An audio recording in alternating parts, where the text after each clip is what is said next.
এক একজনের কাছে সফলতার গল্প ঠিক এক এক রকম। তবে আমার কাছে সফলতার গল্পটা এমন, জীবনে যত বেশি ধৈর্য ধরবেন, যত বেশি পরিশ্রম করবেন, যত বেশি চুপ থাকবেন, দেখবেন এক সময় যেয়ে আপনি ঠিকই সফলতা অর্জন করবেন।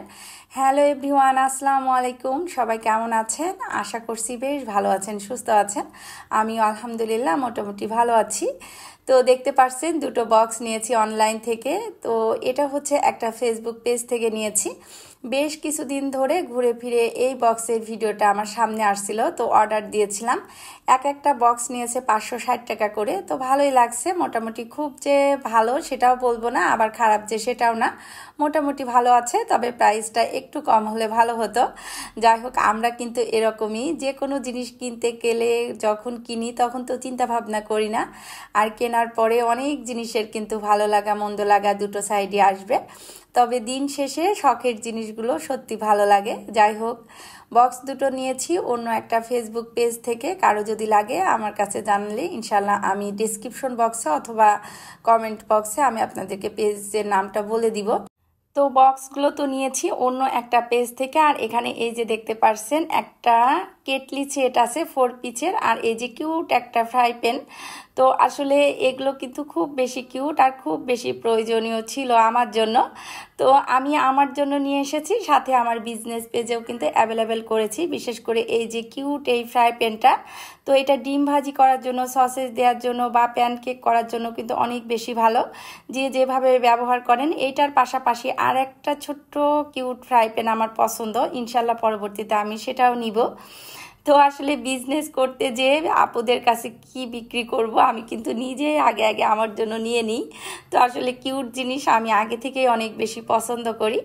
যাই হোক, মোটামুটি আসলে সকাল সকাল একটু বাইরে গিয়েছিলাম, বাইরে থেকে এসে আপনাদের সাথে আনবক্সিংটা শেয়ার করলাম। সাথে যে ব্রেডটা নিয়ে এসেছি, ব্রেডটাও আমি ব্রেড বক্সে রেখে দিলাম। ইদানিং অনেক আপুদের কমেন্ট আসে, আপু এই ব্রেড বক্সটা আপনার পেজে আছে কিনা। তো সব আপুদের বলছি, এটা কিন্তু আমার পেজের কোনো প্রোডাক্ট না, অন্যান্য অনেক পেজে এই বক্সগুলো আপনারা পাবেন ইনশাল্লাহ। যদি ফেসবুক পেজে আপনারা অ্যাক্টিভ থাকেন, একটু লিখে সার্চ দিলেও আসবে। আর এটা আমি ডেকোরাল থেকে নিয়েছিলাম। তো মোটামুটি গত রাতে মুবিনের বাবা কি আমার যে দেবর, ওই সম্ভবত না কে জেনেছে, আমি নিজেও জানি না। আসলে অনেক সময় কাজের প্রেশারে কে কখন কোন বাজারটা আসে সেটাও কিন্তু আমি দেখতে পাই না। পরে যখন দেখি যে সেটা এলোমেলো হয়ে আছে বা আমার কাজটা জমে আছে, তখন সেই কাজটা গিয়ে করি।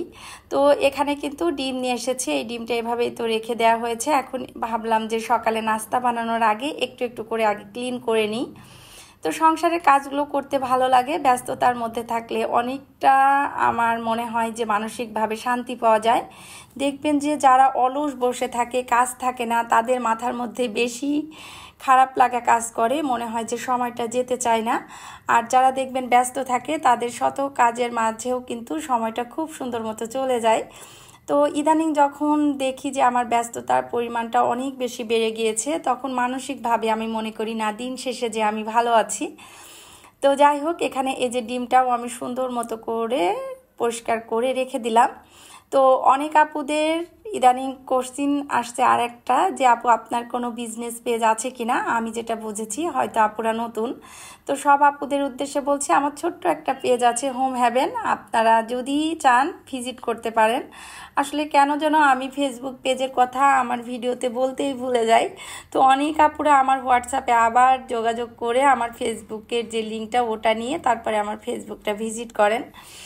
তো আসলে বিজনেসটা করতে এসে হয়তো ফেসবুক পেজ একটা ওপেন করেছি, কিন্তু আমার যে ইউটিউবের চ্যানেল লাইফস্টাইল অফ দীপা, এটা কিন্তু আমার খুব কাছের। আমি কেন যেন এই পেজটাকে কখনো, বা এই যে ইউটিউবের চ্যানেল, আমি কিন্তু ফেসবুকেও আমার একটা পেজ আছে লাইফস্টাইল অফ দীপা, তো আমার এই নামটা কেন যেন খুব বেশি টানে।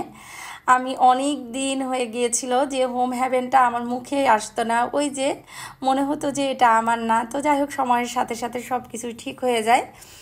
তো আসলে আমার বাসায় স্পেশাল গেস্ট এসেছে। গেস্ট কে এসেছে আপনাদের সাথে সেটাও শেয়ার করছি।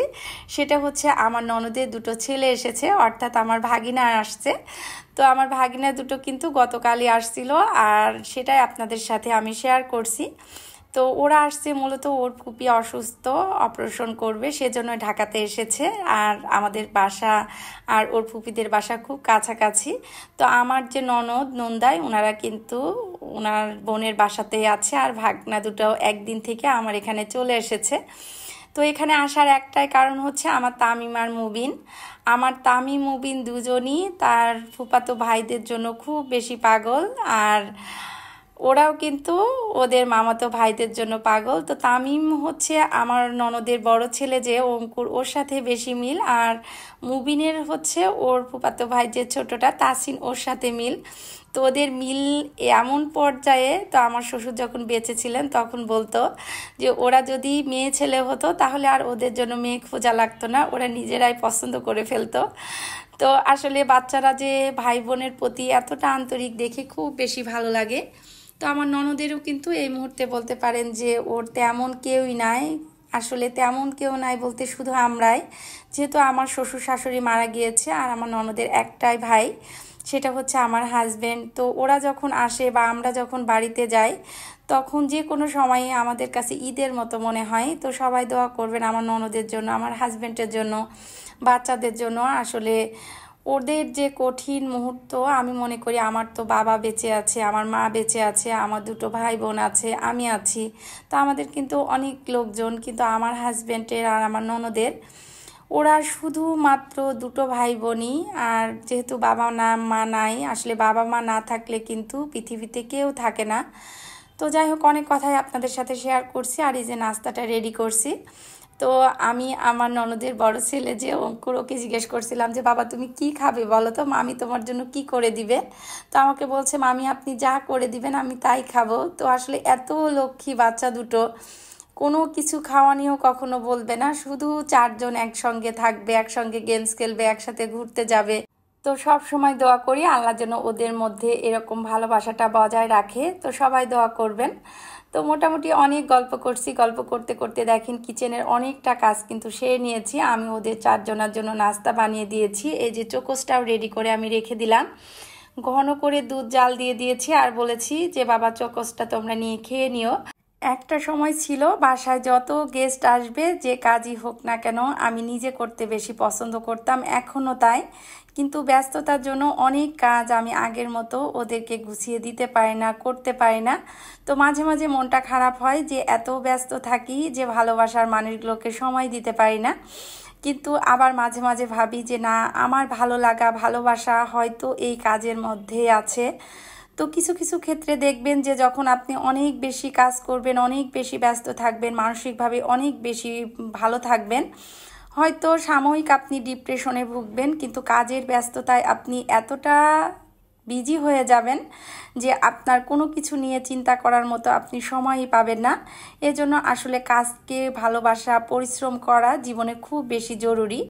আমার গত ভিডিওতে আমার খুব পছন্দের আর খুব ভালোবাসার একজন আপু কমেন্ট করেছেন উজ্জ্বল খান আইডি থেকে। তো আপু কমেন্ট করেছেন, আপু আমিও চেয়েছিলাম ফ্রিজটা ক্লিন করব, কিন্তু হুট করে আমার ছোট ছেলেটা অসুস্থ হয়ে পড়ে, ওকে নিয়ে আজ 3 দিন আমি হসপিটালে ভর্তি, ওর একটা সার্জারি করা লাগছে। আপু মন থেকে আমার বাচ্চাটার জন্য দোয়া করো, হসপিটালে বসেও তোমার ভিডিও দেখছি।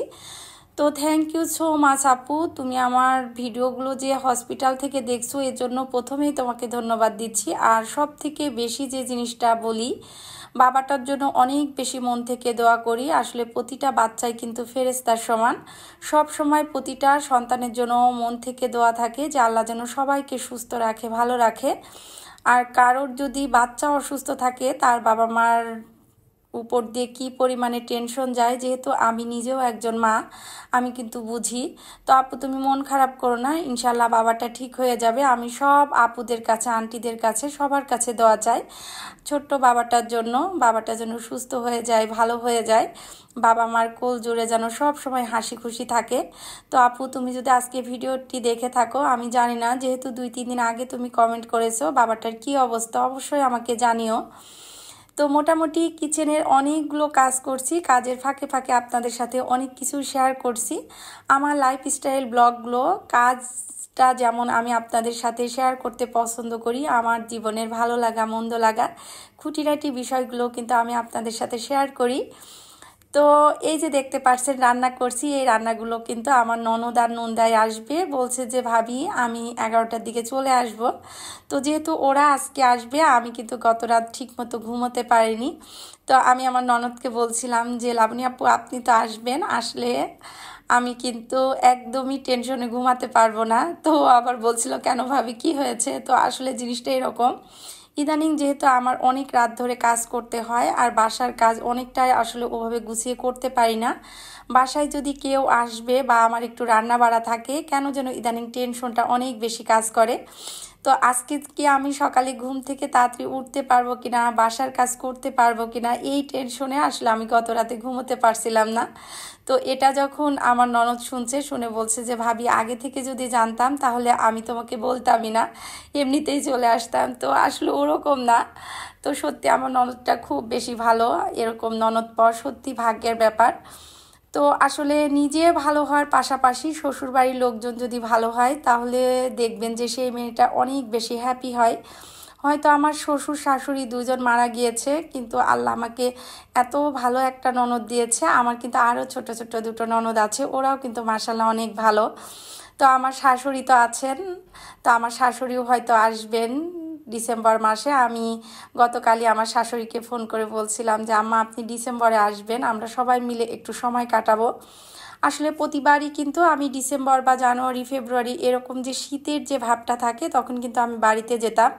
তো 2-1 দিনের জন্য, এখন তো একদমই সময় পাই না আমি আমার ব্যস্ততার জন্যই মূলত, তারপরে ওর বাবার ব্যস্ততা তো আছেই।